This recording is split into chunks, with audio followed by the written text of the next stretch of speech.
Hello everyone. अगले 5 second में मैं डिक्टेशन स्टार्ट करने वाली हूँ, आप लोग रेडी रहिएगा।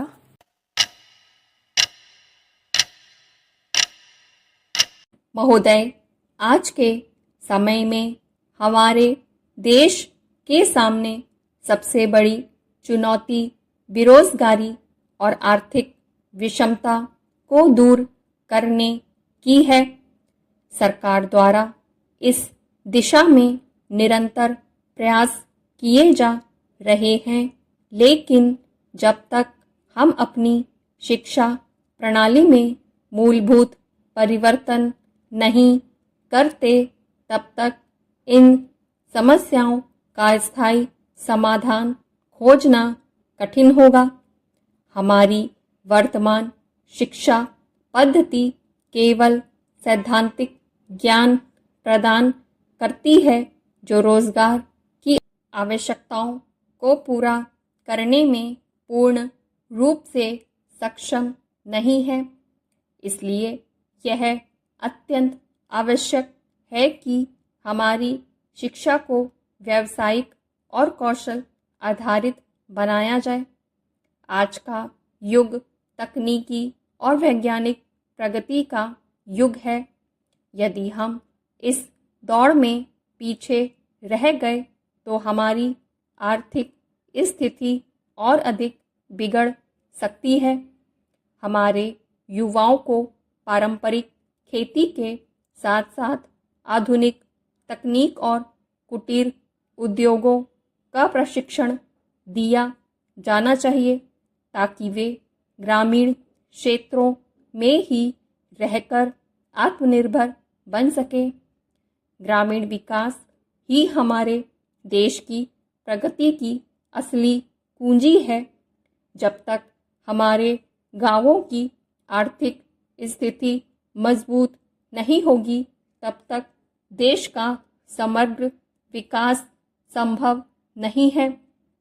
हमें यह भी ध्यान रखना होगा कि कृषि के क्षेत्र में उत्पादन बढ़ाने के लिए नई तकनीकों का अधिक से अधिक उपयोग किया जाए। सरकार किसानों को उन्नत बीज, उर्वरक और सिंचाई के लिए पर्याप्त साधन उपलब्ध करा रही है, परंतु इन सुविधाओं का लाभ अंतिम छोर तक बैठे किसान को मिलना चाहिए। भ्रष्टाचार और लाल फीताशाही के कारण कई बार योजनाओं का पूरा लाभ ज़रूरतमंदों तक नहीं पहुंच पाता। हमें एक ऐसी पारदर्शी प्रणाली विकसित करनी होगी जिससे इन कमियों को दूर किया जा सके।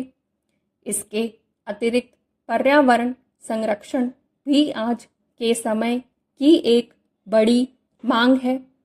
औद्योगिकरण के इस दौर में हम प्रकृति का अंधाधुंध दोहन कर रहे हैं, जिसके परिणाम स्वरूप जलवायु परिवर्तन जैसी गंभीर समस्याएं उत्पन्न हो रही हैं।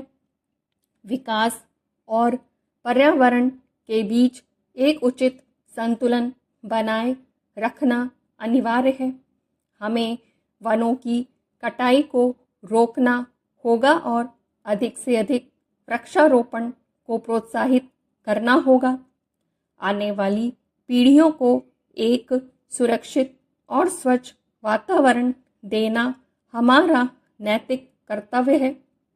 अंततः मैं यह कहना चाहूँगा कि देश की प्रगति केवल सरकारी नीतियों पर निर्भर नहीं करती। इसमें जनभागीदारी का होना अत्यंत आवश्यक है। जब तक देश का प्रत्येक नागरिक अपने कर्तव्यों का पूरी निष्ठा से पालन नहीं करेगा, तब तक किसी भी लक्ष्य को प्राप्त करना असंभव है। हमें एकजुट होकर एक सशक्त और आत्मनिर्भर भारत के निर्माण में अपना योगदान देना चाहिए।